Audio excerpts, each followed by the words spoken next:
वाचवलं म्हणजे प्रत्येकाने एक बँजोपार्टीमधला एक वेगवेगळा कलर आहे. जो छोट्यातल्या छोट्या बँजोपार्टीने मोठ्यातल्या मोठ्या बँजोपार्टीमध्ये आता सगळ्यांचं सांगायला गेलं तर मी खूप बराच स्टडी केलाय. पण काही मोजक्यात सांगतो मग जसं ढोली बीट्स अमन भाईंनी वाजवली. हा ढोली बीट्सचा ट्रेंड त्या लोकांनी आणला.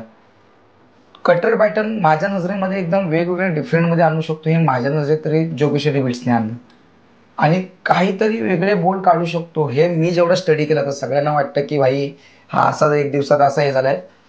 सौनी आणलं त्याचं Koli beats, Scorpius, Sarang beats वगैरे Sarang beats, yes yes yes Sarang beats, one of the favourite पाहिजे. हा सारंग बीट्स या सगळ्यांना बघून आहे ना इन्स्पायर होत आम्ही की सारंग बीट्स सारखं जागेवाही गाणं अरे हा हा हा क्या बात आहे. जसं CH के एक ब्रासबँड होता ते कॅजिटन मास्टर वगैरे त्यांनी वाजवलेलं हे गणराया एक त्याने एक मेलोडी स्कॉर्पियन सारखं सूरज नाचे सागर नाचे किंवा ओ बेखबर बालमा हे सगळे म्हणजे एकदम खतरनाक म्हणजे कोळी बीट्स आज एके जरा वगैरे बरेच गोष्टी त्यांना सगळ्यांना इन्स्पायर होतो मी.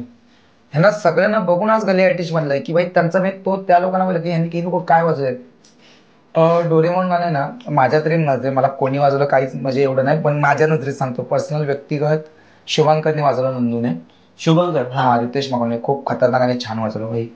अक्षय बोलतो मी जरी आज छोटा पियानो जरी मला असेल ना तरी मी त्याच्याकडे बघत असतो की या कडक काय वाजवते त्याची कुठल्या बँजो पार्टीला मी 5 मिनिटं ऐकते तर त्या 5 मिनिटांमध्ये कमीत कमी 15 ते 20 सेकंद कुठला कीबोर्डिस्ट कुठला काय काय ते काय ना काय ते कडकच वाजवायची याची खासियत असते. तर मी त्याच्यावर जास्त वर्क करायचं होतं प्रत्येक बँजो पार्टी इव्हन नाशिक बाजावाला हे सगळे मी या लोकांना इन्स्पायर आहे. नाशिक बाजा वगैरे काय वाजवतो म्हणजे तो रिदम मी काढून मग मध्ये काढतो. मी सांगतो तर मग तेच मी बघून आपलं एवढं हातचल बाबा मग ते आम्ही लोक मग ते संदल पॅटर्न वगैरे तिकडे आम्ही ते ग्रुपमध्ये मग इकडे बसेल तिकडे बसेल.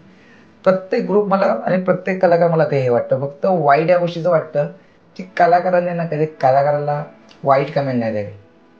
कलाकाराच्या भाषेला ते शोभत नाही मग तो मी असो किंवा कोणी असो.